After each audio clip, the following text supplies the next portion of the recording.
Hey guys, and welcome to today's podcast. Of course, I'm Ian Bickle. This is the Rewired Eating Podcast. I'm putting this little message at the beginning of the podcast as just a trigger warning. We are talking about eating disorders and anorexia nervosa in particular. If you are struggling, please do seek out professional help. Thank you very much. Enjoy the podcast. It's an amazing one, and I'll catch you at the end. Hey everyone, and welcome back to the Rewired Eating Podcast. I'm really excited today to meet and have on as a guest Clare Irving. Now, we have already met. This isn't the first time I'm meeting. We had an interesting conversation just a few days ago about Clare's background, and I thought, you know what, we need to get this on podcast. We need to record this. We need to look at your story, celebrate it, and hopefully be a beacon of hope for other people. So, Clare, first and foremost, thank you and welcome to the podcast. Oh, thank you for having me. You're very welcome. Clare is an NLP practitioner, something that I've done. I've went through my NLP as well, and a nutrition advisor. I want to I guess start with your story, if that's okay, Claire. Is like kind of how did you get to where you are right now? And let's dig a little bit into kind of your background with all of this, because you've had such an amazingly turbulent past with all of this. And I think it's going to be so intriguing for people to hear your story. Mhm.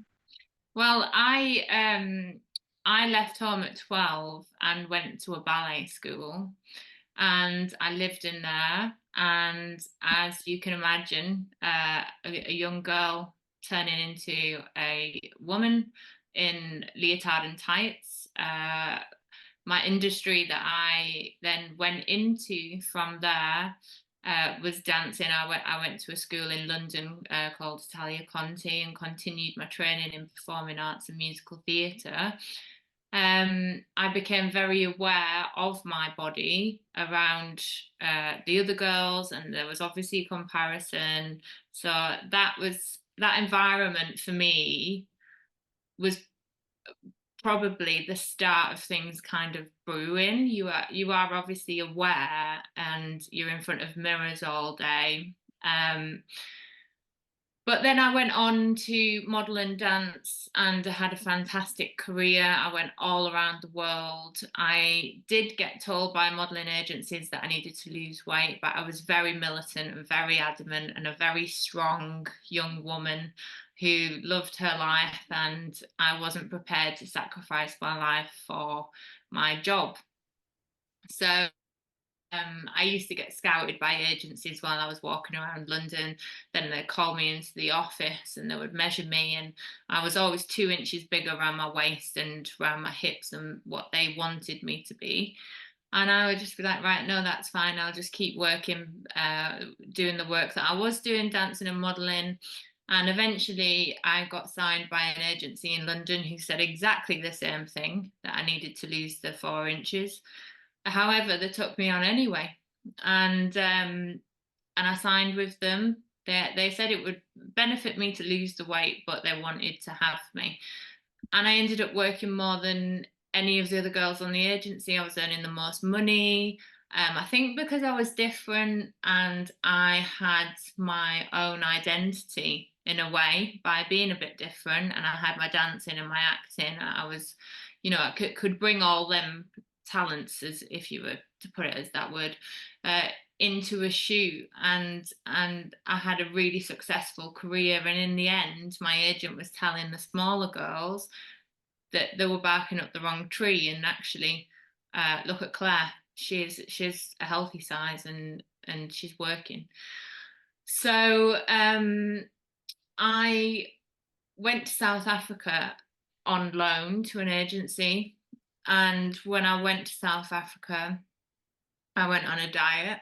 I had a relationship breakdown, and I had a health scare, and I had other issues in my life that I didn't deal with, past trauma from my childhood, and a lack of support if it, probably the best way to put it, a lack of support. And I felt like my work was the only thing that I really had. I put all my value of myself into my work. So when I went to South Africa, I went on a diet. I started going to the gym. I recognized the calories on the cross trainer.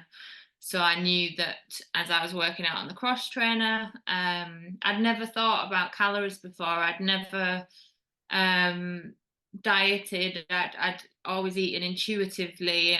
I'd always loved chocolate, and I loved going out, and I was just like a social butterfly. And I saw the calories on the cross trainer, and straight away something clicked, and I was like, oh, that's a Galaxy bar. And then I kept going and I kept going. So I ended up doing an hour on a cross trainer purely for the amount of calories that I was burning. So that was the start of my exercise addiction. And I can pinpoint that that's exactly when that started, because I wasn't exercising for me and for my body. I was exercising to purge calories. So that went on along with my diet that I went on. I was now in South Africa. I lost 2 stone in 2 months in South Africa. When I'd lost the weight, the 2 stone, my agency called me in and she said, I've got an agency in Berlin that really want to sign you, and I've got an agency in China that really want to sign you. It was never an option for me before to work in China or to work in Berlin because I didn't fit the clothes.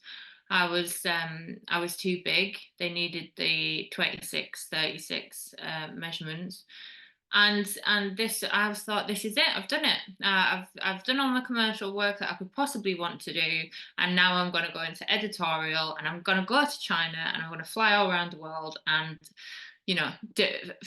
fill all of my dreams that I wanted to do. But at that point, I wouldn't even eat carrots. I'd gone vegan, completely vegan, and I also didn't eat. I ate foods that took you more calories to digest than what was in them. So dark green vegetables. I wouldn't eat carrots. I wouldn't eat butternut squash. I wouldn't eat raisins or dried fruit or anything like that. Banana. I wouldn't even touch a banana. And I went home. My friends got a shock when they saw me.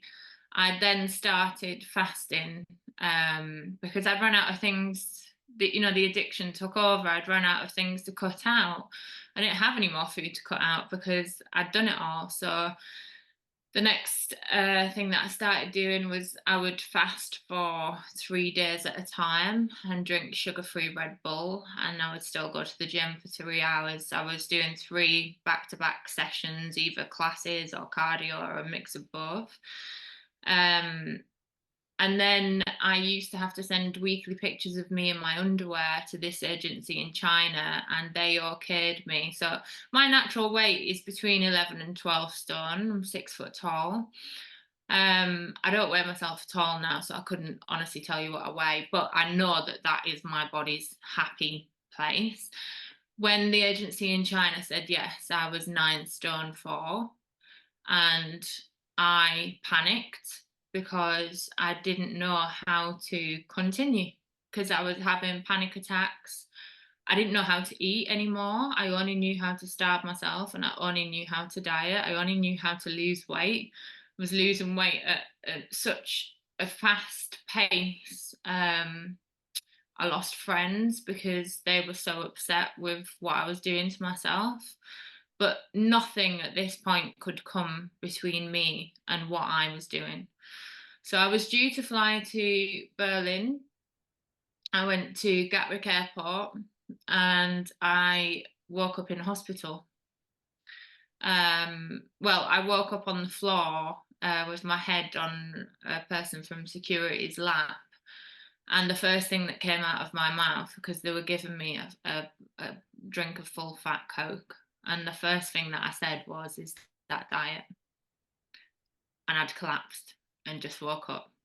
So I went to hospital, and my potassium, my sodium, all my electrolytes were so low, like they put me on a drip for everything, and they just let me out. And I went again the next week. It's how headstrong I am. I flew to Germany the next week.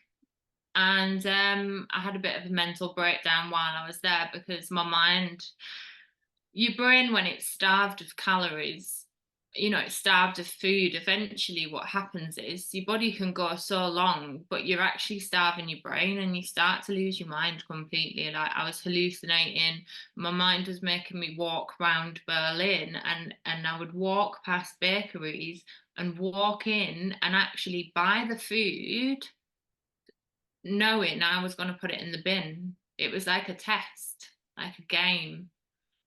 Um, and then I would just go and put it in the bin. You can't have that. You're not allowed that. You're never going to eat again. They're all the things that my head was telling me. You don't deserve this. Look at those. I would walk around Berlin by myself, in between castings and look at people, and my head was telling me, you do not deserve that. You are never going to be like them. I've got you. That this is it. And I can just describe it as the worst best friend that because you haven't got any capacity to be a friend to anybody else because this illness has totally taken over your mind. It becomes your friend in a really, really horrible way. So I actually rang my friend because I was panicking really bad about my mind. And she said, we need to get you home. So she got me home and she had found a rehab. Firstly, she took me to my GP. My GP cried and gave me a load of build-up shakes. And he actually said, the waiting list is too long. You're not thin enough. My BMI was 15. It needed to be 13 for me to get treatment as an adult, as an emergency. But he said, with what you're doing with your exercise, your heart is, it's very dangerous, basically, at the point that I was at. So my friend dragged me off to a rehab. I had some money from modelling that I'd saved, and it was £5,000 a week. I didn't want to go. I wouldn't go to an anorexic rehab, even though my pelvis stuck out my back. I had to put towels down in the bath to have a bath. I went to bed wearing 3 layers of clothes and had nightmares that I'd eaten and woke up and in a panic and stripped myself off. And I had 3 sets of weighing scales in my bathroom. And only when them scales all said the same, I would know that I hadn't had a dream and that I had had a dream, sorry, and that I hadn't eaten. And then I could get dressed and go back to sleep again. So I didn't even get sleep. Like my sleep was tormenting me, telling me that I'd eaten. Um, so I went to the rehab and Robin wanted me in. He didn't want me to go home. He was worried that something would happen to me if I went home to make a decision.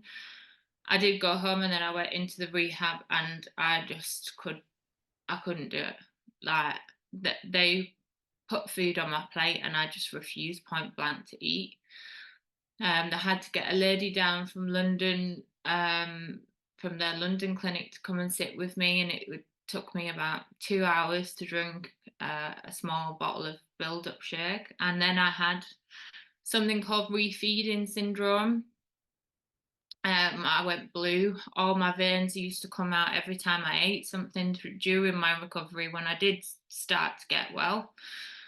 All my veins would come out all over my back, my tummy, all my arms. It was like tree root branches. I would have night sweats, and that's what I want to talk more openly about as well, is that actually when you start refeeding, I would wake up and all my pajamas were soaked in sweat because my body was so not used to having food in it.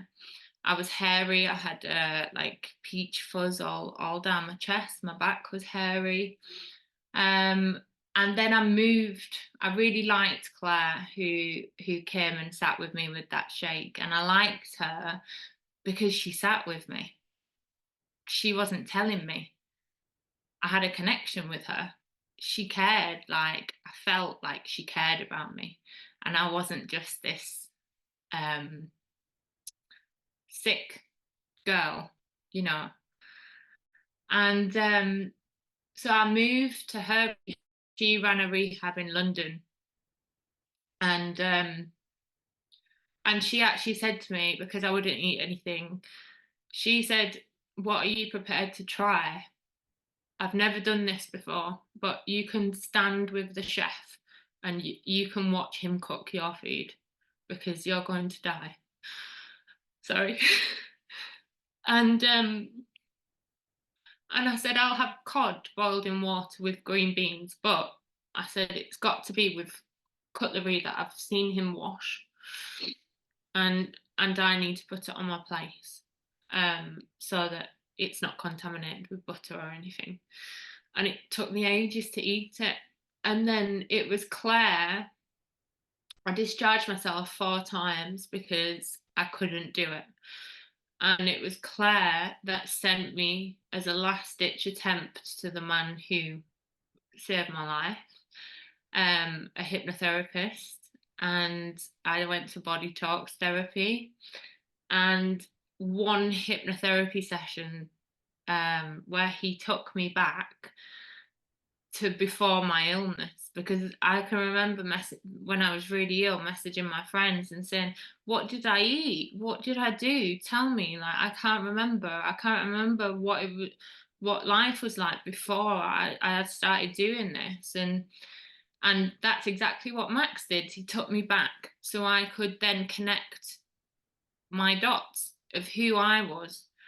And I absolutely loved it. And I walked out and I couldn't buy food and eat it. And I went into Starbucks, and when I was modeling, I used to walk around London with my little backpack with my book, and I used to always get a skinny latte and a skinny ginger muffin. And I walked into Starbucks and I bought a skinny ginger muffin, and I had my first bite. And I sent him a message and I said, I've just gone and bought food, Max, and eaten it. And he was like, "It's just the start, Claire." So I went to them every week, the two of them, for months and months and months. And then I can remember I lived with John on a farm, and I when I was recovering, and I really wanted it's gonna sound so daft. I really wanted a cinnamon raisin bagel. Like, I so wanted a toasty bagel. I'd not felt like proper toast in my belly. And I rang Claire, the lady from the rehab rang me, and I said, "I really want a bagel, Claire, but I've made it 4 times and buttered it and given it to John, and I'm feeding him, and it's me that really wants it." And she went, "Get off the phone right now, go downstairs, don't think about it, eat it, and then ring me back." And I made it and I ate it. It was in my tummy. And then I went outside and I rang her and I said, "It feels so nice, Claire." And she said to me, she said, "That's you looking after your body, Claire. Like, that's you. You are choosing to look after you." So that was the start of my recovery. And it took a long time to get to that point. Wow. Well, thank you so much for sharing that. And like, obviously, there's it's obvious why it's so emotional speaking about it again. And I think sharing that story, yes, this is an absolute like extreme circumstance, but you and I see it all of the time that there may not be that level of restriction and restraint, but it's certainly on the spectrum, and it's Mhm. certainly taking years off people's lives. And not just years off their lives, but like time that they'll never get back, and all the opportunities that they've missed, maybe professionally, personally, um, also financially, like the impact that's had. You told me what you said, it was £5,000 A week. a week. Like, how much did this entire recovery cost you? I think about 45,000, roughly. And time wise, 7 years to recover, 2 years ill. Um, I honestly just feel like it does not need to be that long. Like, I had to do so much of it myself. I bought so many books. Once they'd set the ball rolling with the hypnotherapy and the body talks therapy, as I went every week, that's what I was saying to you when we were talking earlier about the scales. So my anorexic voice was so loud, I couldn't remember what my voice was like. And every week they tapped into my old voice. So that started going like that. And I started fighting against it. And don't get me wrong, it was really hard. Would I go through it again in a heartbeat? And if I knew exactly what was going to happen, when it was going to happen, or roughly, the stages of recovery, and someone had just sat me down and said, you can get to there, but to get to there, you've got to be prepared to put yourself through this, this, this, and this. Are we going to do it? We're going to do it. I'm going to do it with you. You're not by yourself. I did it all by myself. And honestly, the reason why I get emotional about it is because the thought of anyone else going through that is rough. Like it's hard on me because I wouldn't wish it on my worst enemy. Hmm. And if if you knew what you knew now, what would have been your kind of first steps into recovery, that and how much time do you think and emotional energy do you think that would have saved you? No, so much. You also, because my recovery took so long afterwards, I almost had like a grieving thing to go through for all my years. That I look back on times with I went on holiday and I went to beautiful places, and it was all controlled by my eating disorder. My whole life was. And I think, when I helped a young girl, the part of recovery that took me the longest was the shortest part for her because of how I helped her with it. Um, and I think, like that, when I said about that connection that I had with Claire from the rehab, she sat with me and she treated me like a person, and got to know me, and what I was about and what I enjoyed, and asked about my past, and what did I want from my life, and that I could have that back again, and you need that connection with somebody. um but yeah, like so many memories that I have that I look back on, even towards the end of my recovery. There's times when I think, God, I wish I could go back and have that moment now because I would really enjoy it. Hmm. And you can't enjoy it when you're obsessed over something. And it doesn't have to be to the extreme that I was at. It's, where your life is controlled um, around what you're eating and exercise and macros and no carbs and whatever else. It's all kind of the same. Yeah, and I suppose you know, obviously you mentioned there was circumstances that were surrounding the development, because it sounded like you had like strong standards and an identity around like who you were and the body that you had. But I suppose hearing it once or twice, but then hearing it every single time that such and such wants you in a smaller body and you need to lose X amount of weight where you're actually a perfectly healthy, happy weight, and have all of the things that goes with that, the ability to be social, the ability to eat intuitively, to trust your body signals, to have confidence and trust in food. Um, and then the eventuality is you find yourself, like unconsciously, all of these messages are going in, and then you notice calories one day. And I think this is the dangers, especially with tracking calories and macronutrients and getting fixated on the energy balance equation, is where that can inevitably take people and what it can do to them on a behavioral level. Um, when it comes to like the culture as a whole of like the fashion industry and dance industry, is this something that you feel these days they're a little bit more sensitive towards, or or does it depend? Like, what are your thoughts as far as I that's think it's concerned? got to a point where it swings and roundabouts, isn't it? Because as social media has risen, the pressure on kids now is absolutely immense. And I see that my daughter dances.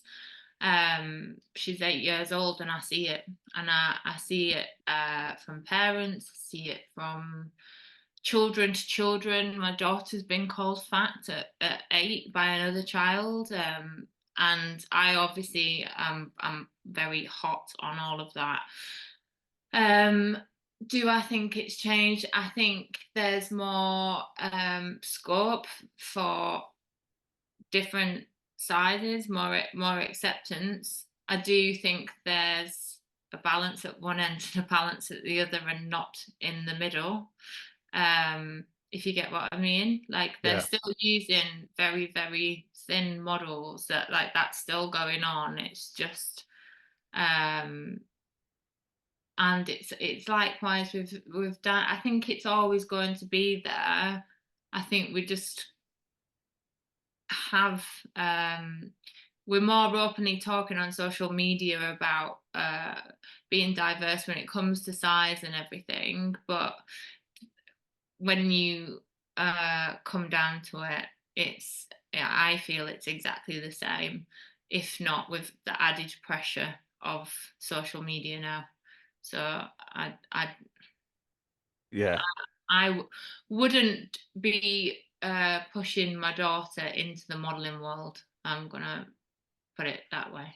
yeah. I think that says it all, really, right there. Is like, would you want your child to be within it? And if the answer is no, hopefully people can, you know, take that as it But I is. think, I think with our children, I teach my daughter about food in an intuitive manner. I don't make her finish her food.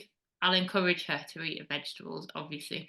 But yeah, I try and get her to eat when she's hungry and stop when she's full. And there isn't any banned foods, there isn't anything. But I do teach her about what's going to make her strong, that fish is good for, make her hair nice. Like, I try and Yeah, teach her in that way, other than, and I also teach her about different body types and that we're all built differently and that's fine. And I teach her about hers and I'm like, you're athletic and that's your build. And I think if you can build them up to be strong and confident in themselves and have a high value, um hopefully that whatever route that they go down, it doesn't affect them. you mentioned like social media. Like, was that as prevalent back then for you as it was today? And if you had to go through what you went through now with the Instagrams and that additional stuff, do you think that would have hurt you more um and challenged you more? Because obviously there's people right now going through a lot of struggles in relation to diet because you have strong influences with large followings, with blue ticks, and have this authority, but they don't necessarily know the potential impacts that they are having on. Yeah, Mm.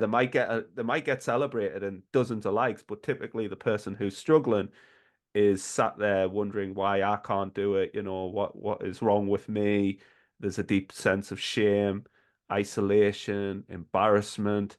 Do you think if you grew up in or went through that in today's culture, that would have been harder? Or do you think because there is, like, if you are looking for it, there is more appropriate accounts out there? Would you have even tried to find those accounts that may have been helpful to you? I um when I was going through recovery, one of my tips that I give to anybody going through recovery is to not follow anybody who's going through an eating disorder or is a fitness uh, uh, um, promoter or nutrition or anything like that. Just absolutely do not follow. Like I in fact I deleted mine, and it was the only way because I was connecting and getting triggered all the time. Mm. Um, Especially people that were going through recovery. And that's what I feel about some treatment for eating disorders. Because if you are around people that are recovering, this is going to sound awful, to be honest, but you end up in competition with them. You end up in competition.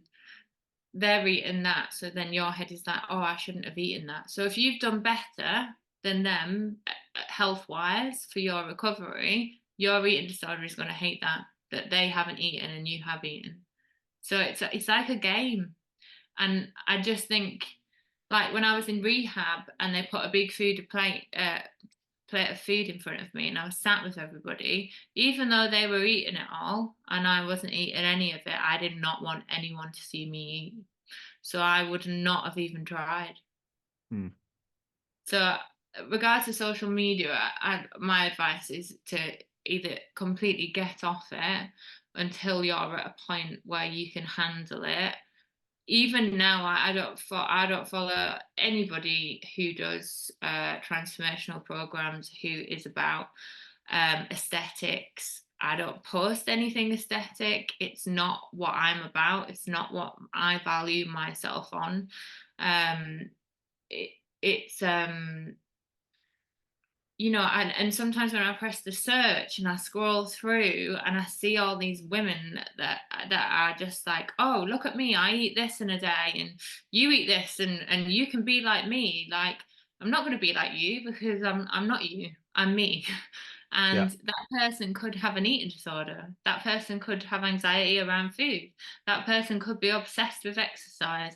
That person could be missing out on so many memories and family events and whatever else because they're not present because they're taken over with their obsession.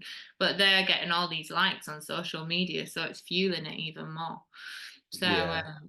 It can be a hugely problematic, especially if somebody's built their identity as this fitness person and they've got to almost keep up with that identity. And as you well said, is like you don't know if this person has issues around food. And I know fine well, like so many people in the fitness industry and diet industry just have terrible relationships with food.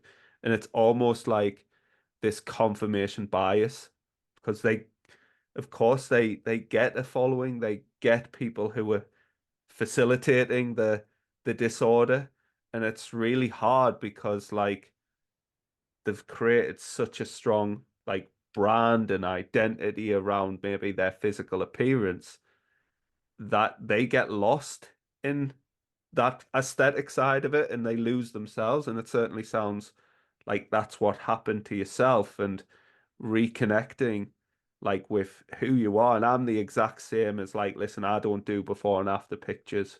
I don't do, I discourage use of scales. I discourage these things and try and move people as far away from like the diet, what I call the dieting mentality as possible. So they are eating more intuitively, um, mindfully, consciously, and they're all kind of tied to their values and what they really want from their life.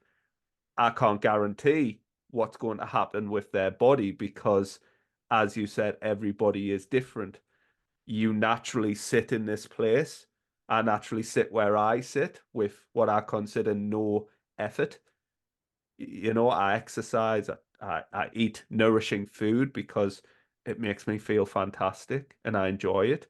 And I also indulge. Um, you know, have cake, I have chocolate, I have pizza, I go out for food, you know, I have a glass of wine. There's nothing off limits. And when you, I guess, have that level of um peace, especially I'd imagine for yourself, like you're in this place of complete peace and levity around food.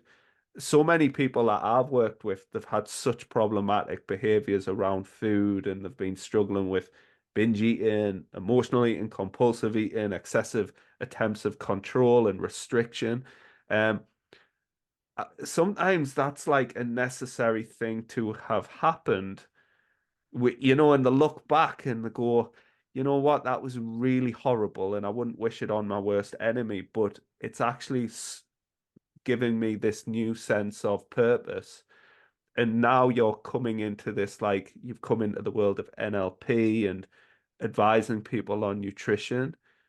It has this helped you with your cause, do you think? Like, because you've experienced it firsthand? Oh, 100%. Because through my recovery, obviously you go from like, the very worst where I was dangerously unwell. And then I went through bulimia. I went through a very long period because the stats on recovery from anorexia is only 46% get fully well, and there's a huge percentage that end up where I was, and they're trapped there, where you have orthorexia, where you just clean eat and you're obsessed Yeah. with it.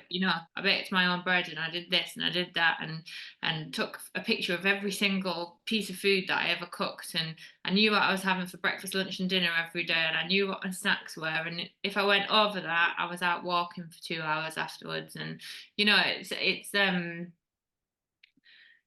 it's helped me no end, because I've done it all. And now when I wake up in the morning, I do not know, and I don't want to know, and I'm not bothered either what I'm having for my breakfast. I go off what I feel like. I get signals from my body. If I haven't eaten enough fruit and vegetables, my body will tell me, and I'll be like, right, I need some fruit, and I'll end up having like a big bowl of fruit with yogurt and muesli on the top. But I woke up the other morning last week, and I really, really, really wanted a bacon and egg sandwich. It was all that I Yeah. wanted, and I had it, and I don't think about it, but because that's what I really wanted, the bowl of fruit and the bacon and egg sandwich gave me the same amount of pleasure, because that's what I wanted at the time. I hadn't like The trouble is, when you whatever you're cutting out of your diet, you are going to become obsessed with it, to the point where when you have it, you are more than likely going to eat a ridiculous amount of it or lose control around that food. So I have, it took me a long time to be able to eat pizza, and I really enjoy pizza when I have it. I like to look after myself, and I like to eat well, and I like knowing that my body's getting everything that it needs, especially as I'm, almost entering, I suppose you would put me as middle age now, but as I'm getting older, I want to be able to run around after my little girl, and I want to travel with her, and it's important that you do look after yourself. But I can have a pizza and I can have a glass of wine, and if I used to go through this really horrible thing where when I had a drink, I would then come home and binge eat, because my mind was relaxed, from having a Yeah. drink. So that control was kind of gone. But then the anxiety and everything the day after, and it's like, oh, right, okay, so now I've done that, I've got to not eat. I've got to be 1,000 calories down every day, and that'll make up for last weekend. So then I can carry on. Like, to not have that and have that freedom. And but around my friends and stuff, when we go out for lunch, they're like, oh, I'm not having any bread. And I'll just be like, sat having some bread, but I'm not eating like a ton of it. I'm eating what I want and stopping. Yeah. Uh, yeah, so I feel like I couldn't have done what I'm doing now 3 years ago. I wasn't in the right place. Now I'm fully know that I can offer people a lot, and it will not jeopardize me in any way. Um, because that's the other thing, you have to be fully recovered before you can help other people. Yeah. Because otherwise you're jeopardizing your recovery. Something could trigger you off. I think I totally agree with that. And I think, there's so many people out there that are almost like sharing their disorder, like around fitness, around nutrition, around tracking macros and calories, around like, obviously I have somewhat of a bodybuilding background and lived in that world for a little while. And I can totally see that, they're fueling one another because like you get lost in the culture, the Mhm. culture, the fashion industry, the dancing, the whether it's the bodybuilding, the CrossFit, the vegan, the vegetarian, the paleo, the flat earth society. You know, all of these genuinely believe that what they are doing is like the thing, but these are all just things, and what gets lost is like the unconscious mind and who you are as an individual, because the culture is a safe place because you're surrounded by the tribe, and as humans that's how we've survived for as long as we can remember. And it but when you're in a culture that you maybe no longer align with, and you struggle to like almost it can feel really challenging changing. Like I call myself a behavior change coach because it's like change is so challenging because you get so used to the safety and security of what you're doing that the unknown becomes scary and uncertain. And I can imagine that's what was like really scary about um recovery for you, is like the fear of like the what ifs Mhm. Yeah, with it's kind of like I describe it as smashing a mirror on the floor, and you are that mirror, and you've got to piece all these pieces of you back together, but you can't do it all in one go. You have to piece them back one piece after the other. So you're just building yourself back up. But I actually feel like I'm just a better version of what I was before I got sick. So I I'm gut. I'm not gonna lie. I look back on my life and I am gutted. It was my 20s, and it was my mid to late 20s into my very early 30s, and you think, God, that was it could have been an amazing time, but would I be doing what I'm doing now? No. And do I feel I feel really balanced, really connected with myself. I feel proud that I did that. That I did because the books that I read, the amount of effort that I put into it, that I never ever ever gave up. I can remember going to my GP. I was on antidepressants. I didn't want to go on them, but I was really struggling with just getting through this one part. Just went on a low dose, and I wanted to come off them. Because I am very headstrong, and I knew that I didn't need them. They're only I'm not opposed to them, but for me it was a personal thing again. And I went to my GP, and he said, "Do you not think you're just predisposed to have an eating disorder?" And I said, "No." I'm not. I've had one and I'm recovering, but I don't need these anymore. I want to do the rest of it myself. And he just gave me a prescription for a load of pills and said, just cut them down, do what you want with them. If you think you don't need them. And I was like, what? Like, I'm asking you for help, like to help me come off these. But he wanted to keep me on them. It's madness. And I just think how I am now as a mother, as a person, I wouldn't be like how I am had I have not gone through that, and how I can now help other people. yeah. Um, I think that's the thing, is like you need to be in this process, like you mentioned with Claire, who supported you. Like you put so much trust into this person, and she allowed you to, I guess, blossom at the pace that was right for you. And I think, you're a coach, an NLP practitioner and a nutritional advisor. I'm in a similar field, but like part of this process of like working one to one with someone, it is connection. It's like, are you connected to that person? You can't, it's a feeling that you have. And trusting your gut and your emotions and taking those leaps of faith with somebody who you believe can genuinely help you is so important. So like if somebody who is listening to this podcast may not fully want to work with me because I'm a male. Yes, I primarily do work with females. which gives females a different dynamic and a different option. But if somebody wants to say work with someone like yourself and have those initial conversations, and it is a two-way relationship, like if I feel like I can't help someone, maybe they're not in the right place, I will be openly and honest and hopefully be able to refer them on or give them some sort of advice that is where they need to go.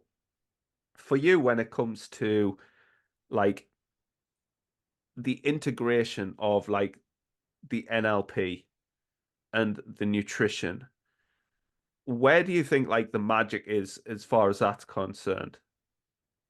Well, honestly, I think it's incredible because um, the client that I've been working with, her face after one session, just out of me going through the hunger scale with her, going on about, I looked through it, I did 24-hour recall with her, and I did some NLP work with her about her emotions behind why she'd eaten certain things or how she was feeling in herself. What did she want? Because she was a mum and everything is about her children, and as it should be, but she wasn't making any time for herself. She felt guilty. So, hence the NLP. I'm like, why are you feeling guilty for that? How do you want to feel? What do you want for your life to look like? What do you want to feel like? Because she was just that, I just don't feel like me anymore. I'm not looking after myself. I'm not making any time for me. And I'm not, I said to her, the key thing that she did say was, she said, I need 2 stone off. And I said, why do you need 2 stone off? And she said, I just know I need 2 stone off. I said, well, let's just get the 2 stone and just throw it away. I said, throw it away because that's a number. I said, let's concentrate on the now and let's go through and let's just we're just changing habits. That's all we're doing.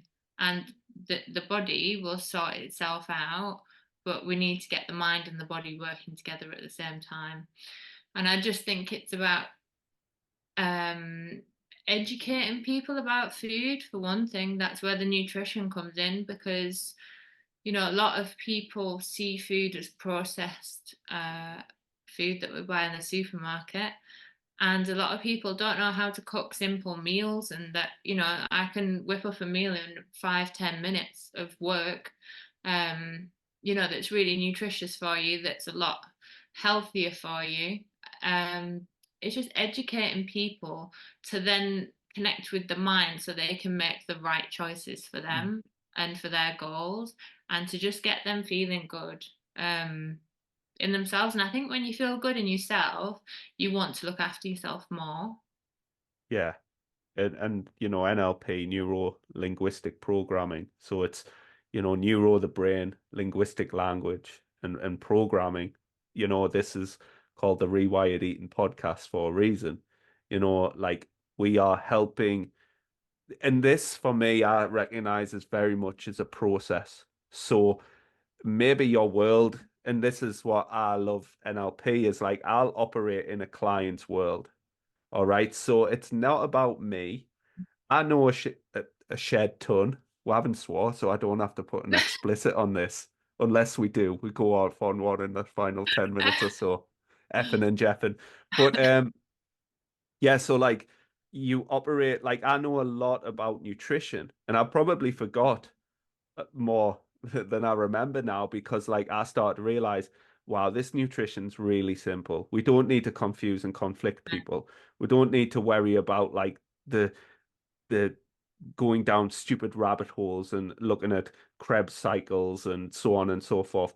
If you're a nutrition geek and that's what you geek out on, fair enough. But when we're actually just working with people, especially people with emotions, we're not working with robots. Um, so using bits of like NLP and finding and exploring that person's world and digging into their whys and finding out about their values and what they care about most. You're a mother. I'm a dad of two. So like being a role model for my children, I would be so sad and upset if my daughter ever came to me and started some form of dieting. And it's so common that the women that I'm working with, they were taken to a slimming group in their like kind of before they were even double digits age wise, and not necessarily to partake in it, but they were introduced into that culture, and their world started now. And then obviously it's the reticular activating system in our brain. You buy that car, all of a sudden you see that car on the road. That car was always there. You become aware of calories. You start seeing calories everywhere. And then your brain starts going further and further and further. And that's something that happened to me. I got so lost in the intricacies of nutrition. It was like borderline, as you said, orthorexic, which is the obsession with how healthy your diet is. Steps, like obsessing and having a preoccupation with the steps or the calories or the cleanliness. It's not healthy, and it's taking you away from just being in the moment, moving your body because you love it. Like I love going out with a dog. I love training with weights. I love doing these things. I love eating the food that I do. So for me, with the people that I work with, it's about making their diets theirs and the ability for them to have what I think are the two most important things. It's like choice and autonomy, put that together. And like just that feeling of freedom. So like you mentioned earlier, just being fairly neutral about food is like, you know what, I fancy that. There's no negativity or shame attached. I haven't let myself down. I haven't broken any cardinal rules that I've put and placed upon myself. I'm liberated and free. And I'll say to my clients, the best feedback you can get from people is, I thought you were being healthy. When they are, because it's hard living in diet culture. Mm. Your nutritional advisor, people see you having a pint or eating a burger. I thought you were meant to be healthy. And this explains what people's worlds are like. I've tried to remove myself from bodybuilding because you hear the word bodybuilding, what does your brain automatically go to? Some clean eating, roided up Arnold Schwarzenegger type. And it's like when people may hear the word model and they may just, and they totally dismiss you as an individual and a person and the qualities that you have. And I'm like to people, you are so much more than just a physical entity. Who are you? What do you love? What makes you happy? What did you do as a child that passed the time so freely? What would you like to do in the future with your life? And all of a sudden it just becomes less and less and less, and eventually not even about food. Yeah. And I think when you know you're fully recovered, um, which a lot of my clients from their, I would say, disordered eating, not necessarily eating disorder, and probably at the beginning I will have recorded a mini like, hey, seek medical and professional Yeah. help, and there's going to be lots of triggers in this conversation.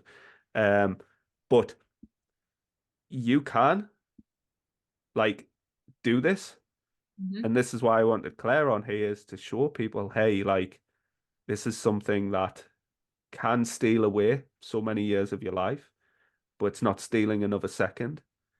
And you got to that decision point where, and you tried to try, and it was such a huge like journey for you and a challenging one. So I just want to like obviously say great, and I've honestly I've loved our conversation today, and I'm just wary of time. Mm-hmm. What would like, if you had just any advice to your like previous self, if you could go back and talk to that Claire who developed that kind of disorder, if you'd like, what would you say to her there? While she was poorly, while she was sick, just that you're worth more, that you deserve to get well, and you deserve to beat this and have the life that you had. I don't generally like. I never used to through my recovery. I never liked the word deserve because I felt like I didn't deserve anything, and I used to hate that word deserve. People keep saying deserve, no one deserves anything. People don't deserve to have something bad happen as much as, someone, you shouldn't deserve things.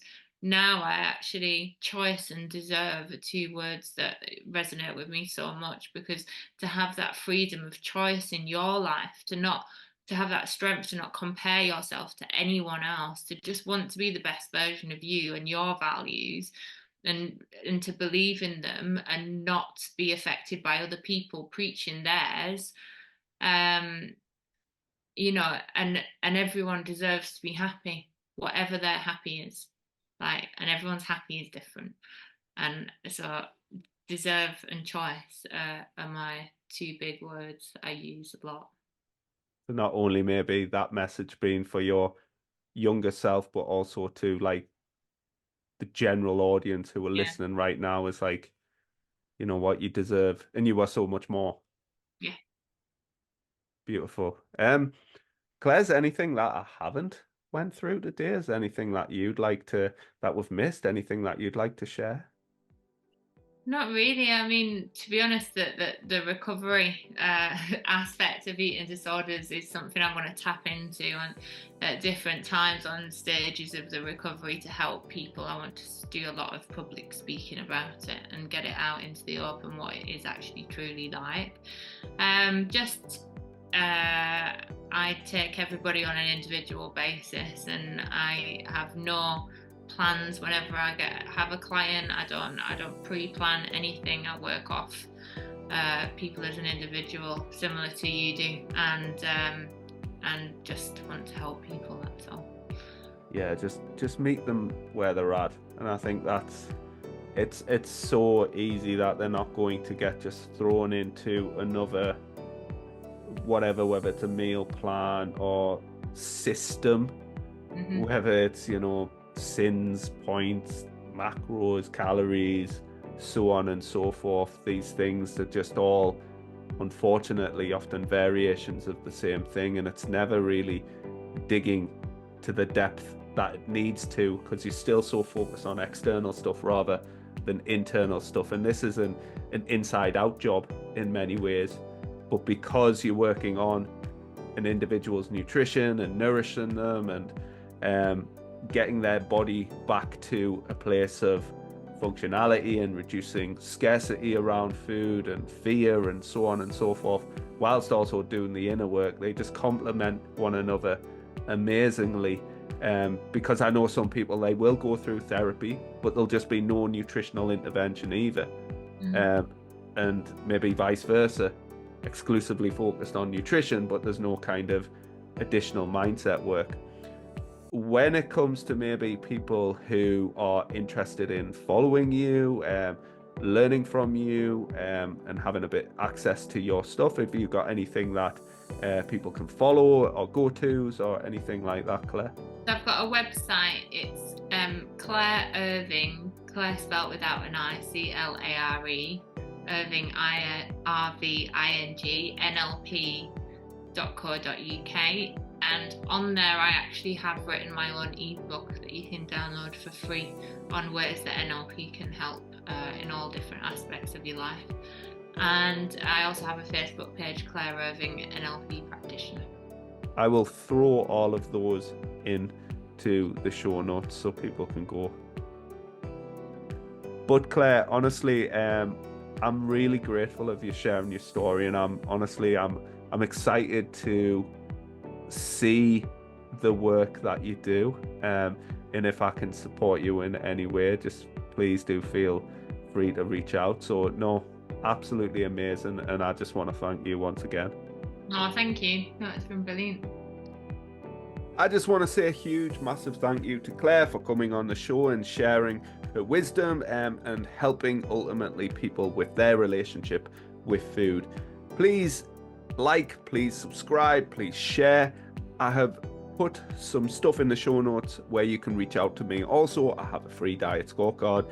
If you would like to improve your relationship with food and your body, feel free to reach out. Thank you so much, and catch you next time.